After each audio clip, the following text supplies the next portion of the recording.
ನಮಸ್ಕಾರ.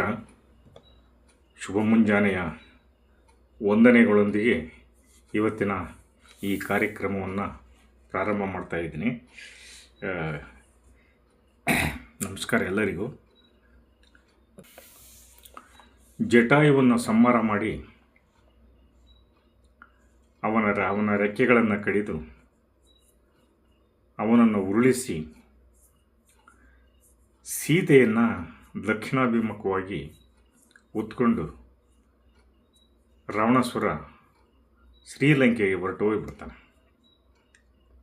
ಅಲ್ಲಿಂದ ಮುಂದೆ ಅದು ಜೀವ ಹಿಡ್ಕೊಂಡು ಶ್ರೀರಾಮ್ ಶ್ರೀರಾಮ್ ಅಂತಂತೇಳಿ ಕಾಡಿನಲ್ಲಿ ಅವನ ಜಪ ಮಾಡುತ್ತಾ ಕಲ್ಲುಗಳ ಮೇಲೆ ಬಿದ್ದಿರ್ತದೆ, ರಕ್ತ ಕಾರುತ್ತೆ. ಕೊನೆಗೆ ಇಷ್ಟು ರಾವಣಾಸುರ ಮಾಡಿಬಿಡ್ತಾನೆ. ಆ ನಂತರವಾಗಿ ಶ್ರೀರಾಮಚಂದ್ರ ಲಕ್ಷ್ಮಣ ಕುಟೀರತಕ್ಕೆ ಬಂದು ಸೀತೆ ಎಲ್ಲಿ ಅಡಿಗೆ ಕುಳಿತಿರುವೆ, ಬೇಗ ಬಾ ಅಂತಂತೇಳಿ ದುಃಖದಿಂದ ಕೂಗುತ್ತಾ ಅವಳನ್ನು ಕರೆಯುತ್ತಾ ಭಾಳ ವಿಲಾಪವನ್ನು ಪಡ್ತಾನೆ ಶ್ರೀರಾಮಚಂದ್ರ. ಅಲ್ಲಿಂದ ಮುಂದೆ ಇಲ್ಲಿ ಕೂತ್ಕೊಂಡ್ರೆ ಸರಿ ಹೋಗಲ್ಲ ಅಂತ ಸೀತೆಯನ್ನು ಹುಡುಕಿಕೊಂಡು ಮುಂದಿನ ಆ ಪಂಚವಟಿಯನ್ನು ಬಿಟ್ಟುಬಿಡ್ತಾರೆ. ಅವರು ಪಂಚವಟಿಯನ್ನು ಬಿಟ್ಟು ಮುಂದಿನ ಕಾಡಿಗೆ ಹೋಗ್ತಾರೆ. ಆ ಕಾಡಿಗೆ ಹೊಕ್ಕಾಗ ದಟ್ಟವಾದ ಅರಣ್ಯ, ಆ ನೆರಳೇ ಸೂರ್ಯನ ನೆರಳೇ ಕಾಣದಂತಹ ಕಾಡು. ನಾವು ಎಲ್ಲಿ ಹೋಗ್ತಿದ್ದೀವಿ ಅಂತಂತ ಅವರಿಗೆ ಗೊತ್ತಿಲ್ದಂಗೆ ಆಗ್ಬಿಡ್ತದೆ. ಆವಾಗ ನಂತರವಾಗಿ ಕಾಡನ್ನು ಹೋಗ್ತಿರ್ಬೇಕಾದ್ರೆ ಅವ್ರಿಗೆ ಇದ್ದಕ್ಕಿದ್ದಾಗಲೇ ಆ ಕಾಡಿನಲ್ಲಿ ಒಂದು ಭಯಂಕರ ಆ ಶಬ್ದ, ಘೋರವಾದ ಶಬ್ದ ಕೇಳಿ ಬರುತ್ತೆ.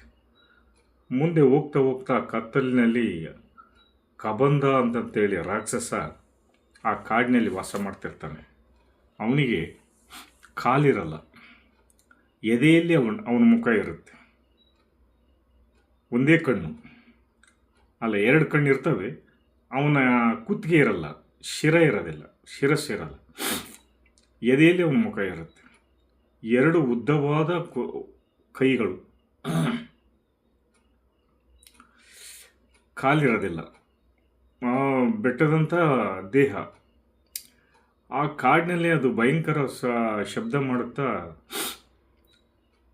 ಈ ರಾಮ ಲಕ್ಷ್ಮಣ ಬಂದಿರೋ ಒಂದು ವಿಷಯ ತಿಳಿಬಿಟ್ಟು ಘೋರವಾದ ಶಬ್ದ ಮಾಡುತ್ತಾ ಅಲ್ಲೇ ಅದು ಎಲ್ಲಿ ಮಲಗಿರ್ತತೋ ಅಲ್ಲೇ ಕೂಗ್ತದ. ಆಮೇಲೆ ಎರಡು ಕೈಗಳಿಂದ ಭಾಳ ಉದ್ದವಾದ ಕೈ ಅಂತಂದರೆ ಒಂದೊಂದು ಪರ್ಲಂಗ್ ಅಂತ ಹೇಳ್ಬೋದು. ಅಲ್ಲೇ ಬೇರೆ ಕೈಯಿಂದಲೇ ಅದನ್ನು ಕಾಡು ಪ್ರಾಣಿಗಳನ್ನ, ಕೈ ಸಿಕ್ಕ ಪ್ರಾಣಿಗಳನ್ನ ಅಲ್ಲಿಂದಲೇ ಹಿಡಿದು ಅದು ಬಾಯಕ್ಕೆ ಹಾಕ್ಯಂತದ್ದು. ಅದೇ ದಿನನಿತ್ಯದ ಆಹಾರ. ಕರಡಿ ಆಗ್ಬೋದು, ಹುಲಿ ಆಗ್ಬೋದು, ಜಿಂಕೆ ಆಗ್ಬೋದು, ಆ ಮೃಗಗಳು ಏನೇನು ಸಿಗ್ತಾವೋ ಅದರ ಕೈಯಿಂದ ಆಹಾರವನ್ನು ಹೊಟ್ಟೆ ತುಂಬಿಸ್ಕೊಂತದ್ದು ಡೈಲಿ ಕಾಡು ಪ್ರಾಣಿಗಳು. ಆನಂತರವಾಗಿ ಇವರು ಗೊತ್ತಿಲ್ಲ ಬಂದು ಕೈಗೆ ಸಿಗಾಕ್ಕೊಂಬಿಡ್ತಾರೆ. ಆವಾಗ ಎರಡು ಕೈಗಳಿಂದ ರಾಮ ಲಕ್ಷ್ಮಣನ ಹಿಡ್ಕೊಂಬಿಡ್ತಾನೆ. ಅವನು ಹಿಡ್ಕೊಂಡು ಇನ್ನೇನು ಬಾಯಿಗೆ ಹಾಕ್ಯಂಬೇಕು ಅಷ್ಟರಲ್ಲಿ ರಾಮ ಲಕ್ಷ್ಮಣನಿಗೆ ಬುದ್ಧಿವಾದ ಹೇಳ್ತಾನೆ, ಧೈರ್ಯ ಹೇಳ್ತಾನೆ. ಎದೆಗುಂದು ಬೇಡ ಲಕ್ಷ್ಮಣ, ನಾನು ಅದ್ದೀನಿ, ಇದನ್ನು ಏನಾದರೂ ಮಾಡಿ ಎರಡು ಕೈಗಳನ್ನು ಕತ್ತರಿಸ್ಬಿಡೋಣ, ಇಲ್ಲಂತಂದರೆ ನಾವು ಇದಕ್ಕೆ ಆಹಾರ ಆಗಿಬಿಡ್ತೀವಿ. ನೋಡು, ನಾವು ಯಾವುದಕ್ಕೂ ಸೀತೆಯನ್ನು ಕಳ್ಕೊಂಡು ಈ ದಟ್ಟೆ ಕಾಡಿನಲ್ಲಿ ಬಂದು ಈ ರಾಕ್ಷಸನ ಕೈ ಸಿಗಾಕೊಂಡು ಇದಕ್ಕೆ ಆಹಾರ ಆಗಿಬಿಟ್ವಿ. ಆಮೇಲೆ ಇನ್ನೇನು ಬಾಯಿಗೆ ಹಾಕ್ಯಮುಖ ತಕ್ಷಣ ಎರಡು ಊರಿಯಿಂದ ಇರುವ ಖಡ್ಗಗಳನ್ನು ತೆಗೆದುಕೊಂಡು ಅವನು ಲಕ್ಷ್ಮಣನು ರಾಮನು ಎರಡು ಕೈಗಳನ್ನು ಕಡ್ದು ಬಿಡ್ತಾರೆ. ಎರಡು ಕೈಗಳಿಂದ ಕಡಿದಾಗ ರಾಕ್ಷಸ ಭಯಂಕರ ಶಬ್ದ ಮಾಡುತ್ತಾ ಅಲ್ಲಿಂದ ಮುಂದಕ್ಕೆ ಆ ಕಬಂಧ ಅನ್ನೋ ರಾಕ್ಷಸ ಶಾಪಗ್ರಸ್ತನಾಗಿ ಆ ಕಾಡಿನಲ್ಲಿ ಋಷಿಮುನಿಯ ಒಂದು ಶಾಪಕ್ಕೆ ಬಲಿಯಾಗಿ ಆ ಕಾಡಿನಲ್ಲಿ ಬಿದ್ದಿರ್ತಾನೆ. ಅವನು ಮಹಾಯವಾದ ಶಕ್ತಿ ಇತ್ತು. ಆ ಶಕ್ತಿಯಿಂದ ಋಷಿಮುನಿಗೆ ಒಂದು ರಾಕ್ಷಸ ರೂಪದಲ್ಲಿ ಕಿರುಕುಳ ಕೊಡ್ತಾನೆ. ಆ ಕಿರುಕುಳಕ್ಕೆ ತಡಿಲಾರ್ದೆ ಅವನೇ ಮಾಡಿಬಿಡ್ತಾನೆ, ರಾಕ್ಷಸ ನಿನಗೆ ಏನು ಘೋರ ರೂಪ ಇದೆಯೋ ಇದೇ ಘೋರವಾದ ರೂಪ ನಿನಗೆ ಒದಗಿ ಬರಲಿ, ನೀನು ಈ ರೂಪದಲ್ಲೇ ನೀನು ಬಿದ್ದಿರು ಈ ಕಾಡಿನಲ್ಲಿ ಅಂತಂತೇಳಿ ಶಾಪ ಕೊಟ್ಬಿಡ್ತಾನೆ.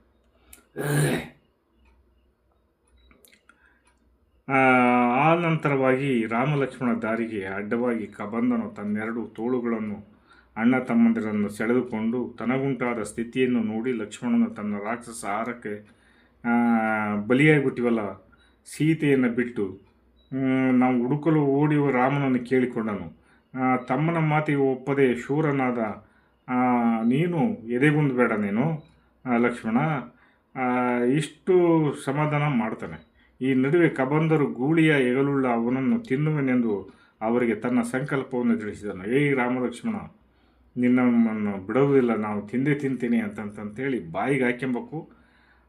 ಶ್ರೀರಾಮ ತಾನು ಸೀತೆಯನ್ನು ಒಂದದೇ ಪ್ರಾಣ ಬೇಕಾದ ದುಸ್ಥಿತಿ ಉಂಟಾಯಿತು ಎಂದು ನಾನು ಎಂಥ ಕೆಲಸ ಮಾಡ್ಕೊಂಬಿಟ್ಟೆ, ಕೊನೆಗೆ ಸೀತೆ ಹುಡುಕಕ್ಕೆ ಹೋಗಿ ಕೊನೆಗೆ ಹುಡುಕಲಾರದೆ ಈಗ ರಾಕ್ಷಸನ ಕೈ ಸಿಗಾಕ್ಕೊಂಬಿಟ್ನಲ್ಲ ಅಂತಂತೇಳಿ ದುಃಖಪಡ್ತಾನೆ, ಭಾಳ ದುಃಖಪಡ್ತಾನೆ. ಆಮೇಲೆ ನುಡಿಯುತ್ತಿರುವ ಕಬಂದನ ತನ್ನೆರಡು ತೋಳುಗಳಂತೆ ರಾಮಲಕ್ಷ್ಮಣನನ್ನು ತಿನ್ನಲು ಅನುವಾಗ್ತಾನೆ. ಅಗಲವಾದ ತನ್ನ ಬಾಯನ್ನು ತೆರೆದು ಇನ್ನೇನು ತಿನ್ನಬೇಕಷ್ಟುವರಲ್ಲಿಯೇ ಅಣ್ಣ ತಮ್ಮಂದಿರು ಈ ಖಡ್ಗಗಳನ್ನು ಎತ್ತಿ ಎಡಗೈ ಬಲಗೈಯನ್ನು ಕತ್ತರಿಸ್ಬಿಡ್ತಾರೆ ಅವರು ರಾಮಲಕ್ಷ್ಮಣ. ಅಲ್ಲಿಗೆ ಆ ರಾಕ್ಷಸ ಕಾಡಿನಲ್ಲಿ ಘೋರವಾದ ಶಬ್ದವನ್ನು ಮಾಡುತ್ತಾ ಮುಂದೆ ನೆಲಕ್ಕೆ ಬೀಳ್ತಾನೆ. ಎರಡು ಕೈಗಳು ಕಟ್ ಮಾಡಿಬಿಡ್ತಾರೆ, ಒಬ್ಬರು ಎಡಗೈ ಒಬ್ಬರು ಬಲಗೈಯನ್ನು.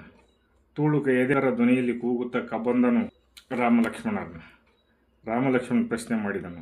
ಅಲ್ಲ, ಇವನು ಶ್ರೀರಾಮ ಕೇಳ್ತಾನೆ. ಅವನು ಪ್ರಶ್ನೆ ಲಕ್ಷ್ಮಣನ ಉತ್ತರ ಕೊಟ್ಟನು. ನಾವು ದಶರಥ ಮಕ್ಕಳು. ಅವನು ನೀವು ಯಾರು ಅಂತ ರಾಕ್ಷಸ ಕೇಳ್ತಾನೆ.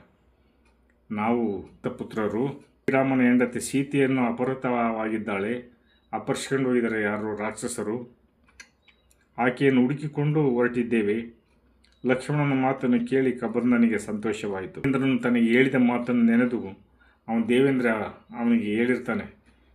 ಅನೇಕ ವರ್ಷಗಳ ನಂತರ ಶ್ರೀರಾಮಚಂದ್ರ ಇಲ್ಲಿ ಬರ್ತಾನೆ.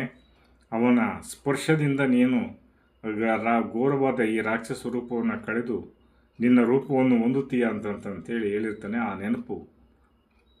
ಆ ನೆನಪು ಬರುತ್ತೆ ಅವನಿಗೆ, ಯಾವುದು ಕಬಂದನಿಗೆ. ರಾಮಚಂದ್ರ, ಒಮ್ಮೆ ನನಗೆ ಸೂರ್ಯಚಂದ್ರರಿಗೆ ಸಮಾನವಾದ ದಿವ್ಯ ರೂಪ ಇತ್ತು.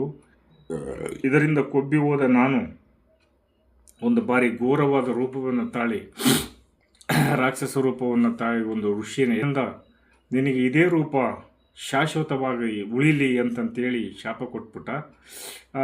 ಈ ತತ್ಕ್ಷಣವೇ ಕನಿಕರದಿಂದ ಶ್ರೀರಾಮನು ಇಲ್ಲಿಗೆ ಬಂದು ಆ ತೋಳನ್ನು ಕತ್ತರಿಸಿ ನಿನ್ನನ್ನು ಸುಟ್ಟಾಗ ನಿನಗೆ ಶಾಪದಿಂದ ಪ್ರತಿಶಾಪ ಕೊಟ್ಟನಂತೆ. ನಾನು ಧನುವೆಂಬ ರಾಕ್ಷಸನ ಮಗ. ಇಂದ್ರನ ಕೋಪವಿತ್ತನಾಗಿ ನನಗೆ ಈ ಗಾವದ ಉದ್ದವುಳ್ಳ ತೋಳುಗಳುಂಟಾದವು. ಬ್ರಹ್ಮನ ವರಬಲದಿಂದ ದೀರ್ಘಾಯುವಾದ ನಾನು ಕೊಬ್ಬಿ ಇಂದ್ರನೊಡನೆ ಸೆಣಿಸಿದೆ. ವಜ್ರಾಯುಧದಿಂದ ಅವನು ತನ್ನ ತೊಡೆಗಳನ್ನು ಕತ್ತರಿಸಿಬಿಟ್ಟ ಮಹೇಂದ್ರ. ಆದರೆ ಪ್ರಾಣ ಮಾತ್ರ ಹೋಗಲಿಲ್ಲ. ಆಗ ಇಂದ್ರನು ನೀನು ಬಹುಕಾಲ ಹೀಗೆಯೇ ಬದುಕು ಮಗನಂತಂತೇಳಿ ಈ ರಾಕ್ಷಸ ರೂಪದಲ್ಲಿ ನಾನು ಈ ರೀತಿ ಜೀವನ ಮಾಡ್ತಾಯಿದ್ದೀನಿ. ಈ ತೋಳುಗಳನ್ನು ಅನುಗ್ರಹಿಸಿದನು. ನಿಮ್ಮ ಬರುವಿಕೆಗಾಗಿ ನಾನು ಕಾದು ಇಷ್ಟು ವರ್ಷ ಈ ಕಾಡಿನಲ್ಲಿ ಬದುಕಿದೆ ಶ್ರೀರಾಮಚಂದ್ರ. ಉದ್ದೇಶದಿಂದ ನಾನು ಚಲಿಸೋಕ್ಕಾಗೋದಿಲ್ಲ. ನನಗೆ ಈ ಘೋರ ರೂಪವನ್ನು ಬಿಟ್ಟು ನನಗೆ ಆ ನಿಜ ರೂಪವನ್ನು ದಯಪಾಲಿಸು ದೇವ. ನೀವು ಅಣ್ಣ ತಮ್ಮಂದಿರು ಇಬ್ಬರೂ ಸೇರಿ ನನ್ನ ದೇಹವನ್ನು ಅಗ್ನಿಯಲ್ಲಿ ದಹಿಸಿದಾಗ ನನಗೆ ಶಾಪ ಮುಕ್ತವಾಗುತ್ತದೆ. ಆದ್ದರಿಂದ ಈ ಸೂರ್ಯ ಮುಳುಗುವುದರೊಳಗಾಗಿ ನನ್ನನ್ನು ಶಾಸ್ತ್ರೋಕ್ತವಾಗಿ ಅಗ್ನಿಗೆ ದಹನ ಮಾಡಿರಿ. ಈಗ ಆಗ್ಬಿಟ್ಟು ಕಬಂದ ರಾಕ್ಷಸ ಶ್ರೀರಾಮಚಂದ್ರನಿಗೆ ಕೇಳಿಕೊಂತಾನೆ.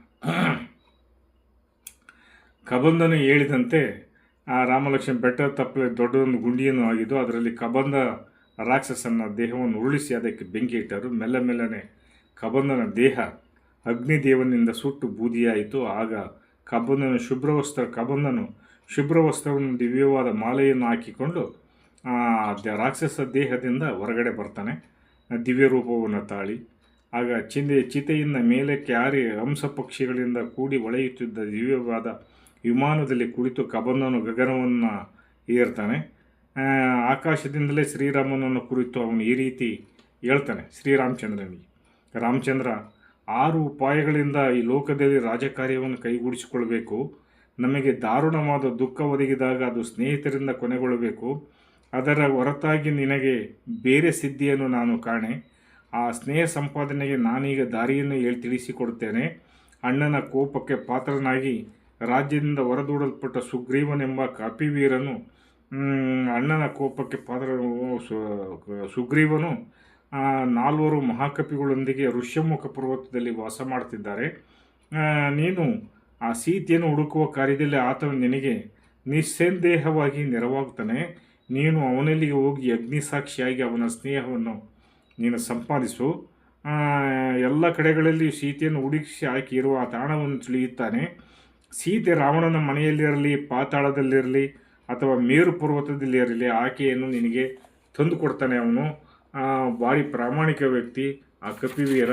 ಅವನ ಸ್ನೇಹವನ್ನು, ಸಖ್ಯವನ್ನು ನೀನು ಬೆಳೆಸು. ಋಷ್ಯಮುಖ ಪರ್ವತಕ್ಕೆ ಇಲ್ಲಿಂದ ಪಶ್ಚಿಮ ದಿಕ್ಕಿನಲ್ಲಿ ಹಲಸು, ನೇರಳೆ,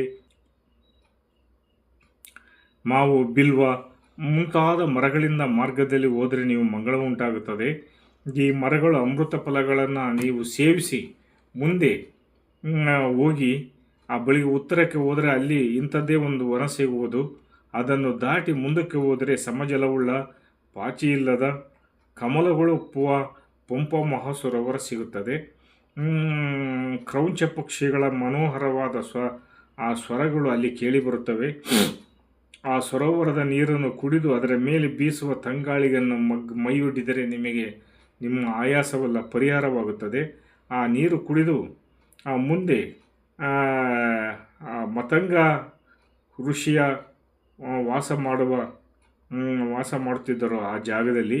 ಈಗ ಅಲ್ಲಿ ಸೇವಾ ವೃತ್ತಿಯನ್ನು ಮಾಡುತ್ತಿದ್ದ ಆ ಶಬರಿ ಎಂಬ ಮಹಿಳೆ ಅಲ್ಲಿ ಜೀವನ ಮಾಡ್ತಿದ್ದಾಳೆ. ಅವಳು ಸಹ ನಿಮ್ಮ ಬರುವಿಕೆಗಾಗಿ ಎಷ್ಟೋ ವರ್ಷಗಳಿಂದ ಆ ಜಾಗದಲ್ಲಿ ಜೀವನವನ್ನು ಸಾಗಿಸ್ತಾ ಇದ್ದಾಳೆ.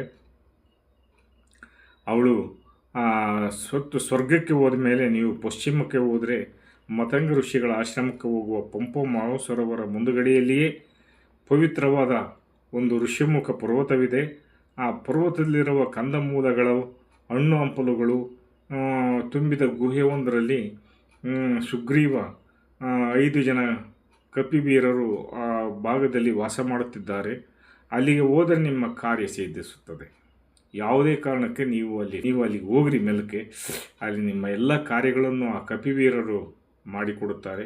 ಅವರ ಸ್ನೇಹಕ್ಕೆ ಯಾವುದೇ ಒಡಲಲ್ಲಿ ಅವನು ರಾವಣಾಸುರ ಬಚ್ಚಿಟ್ಟಿರುವ ಬೆಟ್ಟಗಳ ಗರ್ಭದಲ್ಲಿ ಎಲ್ಲಿ ಅಡಗಿದ್ದರೂ ಸರಿ, ಆ ಸೀತೆಯನ್ನು ಆ ಕಪಿವೀರರು ನಿಮಗೆ ಹುಡುಕಿ ಕೊಡುತ್ತಾರೆ.